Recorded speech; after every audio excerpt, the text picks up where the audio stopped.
Hello students, welcome to maths Fitoor. This is Sonia Jain. तो बेटा आज हम करेंगे शिक्षा निदेशालय राष्ट्रीय राजधानी क्षेत्र दिल्ली से आई हुई वर्कशीट नंबर 12 क्लास 6 के स्टूडेंट्स के लिए। सब्जेक्ट हम हिंदी करेंगे और इसकी डेट है, शेड्यूल डेट 5 नवंबर। ठीक है, तो बेटा 5 नवंबर थर्सडे को आज आपकी दो वर्कशीट आई हैं, एक तो हिंदी की, दूसरी मैथ्स की। मैथ्स की वर्कशीट मैंने ऑलरेडी अपलोड कर दी है। तो चलिए हिंदी की स्टार्ट करते हैं। हिंदी में आज हमारा टॉपिक है नादान दोस्त भाग 5। यहाँ पर अब अपना नाम, यहाँ पे क्लास टीचर का नाम। पिछले कार्यपत्रक में हमने पढ़ा कि दोपहर में माँ के सोते ही केशव और श्यामा ने चिड़िया के घोंसले को धूप से बचाने के लिए टोकरी तथा कपड़े से ढका। हमने पिछले वर्कशीट में देखा था कि केशव और श्यामा ने किस तरीके से घोंसले के अंडों को बचाने के लिए धूप से ढका था, टोकरी से उनके लिए दाना पानी का इंतज़ाम किया था। पास में ही पानी और कुछ दाने रख दिए। अब आगे। दोनों चिड़िया बार बार काटने पर आती और बगैर बैठे ही उड़ जाती थी। केशव ने सोचा हम लोगों के डर से नहीं बैठती। स्टूल उठाकर कमरे में रखाया, चौकी जहाँ की थी वहाँ रख दी। अब दोनों बच्चों को क्या लग रहा था, केशव ने सोचा कि जो स्टूल रखा था उसने सोचा कि कहीं ऐसा तो नहीं है कि चिड़िया जो आ रहे हैं बार बार लेकिन घोंसले में बैठ नहीं रहे हैं, तो ऐसा तो नहीं है कि हमसे डर कर चली जा रही हैं। तो उसने क्या किया कि जहाँ से स्टूल जिस कमरे से लाया था उस कमरे में रख दिया और चौकी जहाँ रखी थी वहाँ रख दी। श्यामा ने आंखों में आंसू भरकर कहा, तुमने मुझे नहीं दिखाया, मैं अम्मा जी से कह दूंगी। केशव, अम्मा जी से कह देगी तो मैं बहुत मारूंगा, कहे देता हूँ। श्यामा, तो तुमने मुझे क्यों नहीं दिखाया? केशव, और गिर पड़ती तो 4 सर ना हो जाते? श्यामा, हो जाते तो हो जाते, देख लेना, मैं कह दूंगी। अब क्या होता है, दोनों बच्चे आपस में बात कर रहे होते हैं क्योंकि हमने देखा कि केशव खुद ही सारा इंतज़ाम ऊपर कर रहा था स्टूल पे चढ़कर, और बार बार जब उसे श्यामा कह रही थी कि भैया मुझे देखने दो, भैया मुझे देखने दो, तो वो उसे किसी न किसी बहाने से रोके जा रहा था। फिर उसने लास्ट में ये कहा था कि जब अंडे में से बच्चे निकलेंगे तब देख लेना। अब उसने स्टूल भी रख दिया, चौकी भी रख दी। अब श्यामा को थोड़ा सा आंखों में आंसू आ गए। उसे ये हुआ कि मैं अंडे नहीं देख पाई अभी तक। तो उसने कहा कि मैं अम्मा, वो तुमने मुझे अंडे नहीं देखने दिए तो मैं अम्मा जी से कह दूंगी। तो केशव उसे डांटते हुए कहता है, क्योंकि केशव बड़ा भाई है, कि अगर तूने अम्मा जी से कहा तो मैं तुझे बहुत मारूंगा। तो इसी तरीके से मतलब ये दोनों बच्चे आपस में कहते हैं और श्यामा कहती है कि मैं देख लेना, अम्मा जी से बता दूंगी ये बात। इतने में कोठरी का दरवाजा खुला और माँ ने धूप से आंखों को बचाते हुए कहा, तुम दोनों बाहर कब निकल आए? मैंने कहा था ना कि दोपहर को ना निकलना, किसने किवाड़ खोला?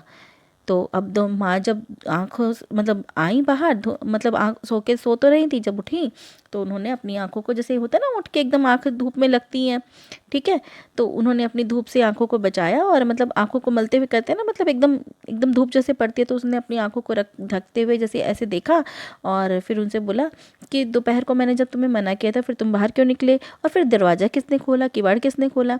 किवाड़ केशव ने खोला था, लेकिन श्यामा ने माँ से ये बात नहीं की। अब श्यामा को ये बात पता थी कि किवाड़ किसने खोला था, किवाड़ तो केशव ने खोला था, लेकिन ये बात उसने अपनी माँ को नहीं बताई। उसे डर था, लगा कि भैया पिट जाएंगे। केशव दिल में काँप रहा था कि कहीं श्यामा कह ना दे अंडे ना दिखाए थे। इससे अब उसको श्यामा पर विश्वास ना था।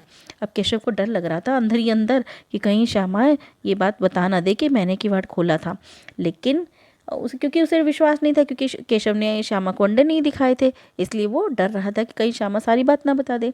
श्यामा सिर्फ मोहब्बत के मारे चुप थी। इस कसूर में हिस्सेदार होने की वजह से इसका फैसला नहीं किया जा सकता।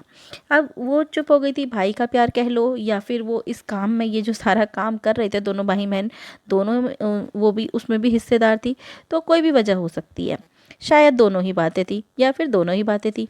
माँ ने दोनों को डांट डपट कर फिर कमरे में बंद कर दिया और कहा, और आप धीरे धीरे उन्हें पंखा चलने लगी। अब क्या हुआ, माँ ने दोनों को डांटा और फिर उन्हें कमरे में बंद कर दिया और फिर उन्हें पंखा झलने लगी, मतलब पंखे से हवा करने लगी। अभी सिर्फ 2 बजे थे, बाहर तेज लू चल रही थी। अब दोनों बच्चों को नींद आ गई थी। अब दोपहर के 2 बज गए थे और बाहर दोपहर में जैसे कि होता है गर्मियों में बहुत ज़्यादा गर्मी होती है, लू चलती है, तो और माँ पंखा जल रही थी, तो उन दोनों बच्चों को नींद आ गई। अब इसके प्रश्नोत्तर करते हैं। माँ के पूछने पर भी किसी ने किवाड़ खोलकर दोपहर में बाहर से निकलने का कारण क्यों नहीं बताया। जब माँ ने पूछा कि किसने किवाड़ खोला तो किसी ने भी नहीं बताया, तो ऐसा क्यों? माँ के पूछने पर पिटाई के डर से दोनों में से किसी ने बाहर निकलने का कारण नहीं बताया। उन्हें डर था कि कहीं माँ पिटाई ना कर दे, इसीलिए इस कारण से उन्होंने बाहर निकलने का कारण नहीं बताया। अगला प्रश्न है, श्यामा की आंखों में आंसू क्यों भर आए? श्यामा की आंखों में आंसू क्यों भर आए थे? श्यामा की आंखों में आंसू इसलिए भर आए क्योंकि केशव ने उसे अंडे नहीं देखने दिए थे, है ना। तो इसका ये उत्तर हो गया। अगला प्रश्न है, माँ ने धूप से आंखों को बचाते हुए दोनों बच्चों से क्या क्या सवाल किए? माँ ने धूप से आंखों को पोंछते हुए या बचाते हुए दोनों बच्चों से कहा कि तुम दोनों बाहर कब निकल आए? मैंने कहा था ना कि दोपहर को ना निकलना। किसने किवाड़ खोला? ये सारा का सारा हमने यहाँ पर पढ़ा था। ये रहा, मैंने कहा था ना। तो आपको ये पूरा का पूरा एज इट इज़ यहाँ से लिख देना, ठीक है।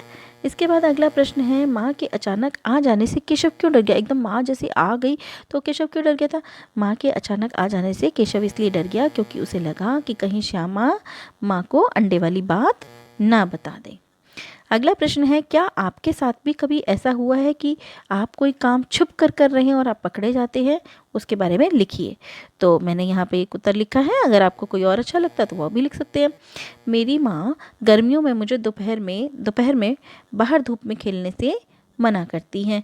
एक दिन जब मेरी माँ सो रही थी तो मैं चुपचाप से आंगन में आकर खेलने लगी। तभी मेरी माँ ने मुझे देख लिया और मुझे बहुत डांट पड़ी। ठीक है बेटा, तो यहाँ पर सारे क्वेश्चन आंसर्स हमारे सारे कंप्लीट होते हैं। ये वर्कशीट हमारी कंप्लीट होती है। अगर आपको मेरी वीडियोस अच्छी लगती हैं तो उन्हें लाइक कीजिए, शेयर कीजिए, मेरे चैनल को सब्सक्राइब कीजिए। So stay tune for more videos. Till then, bye bye.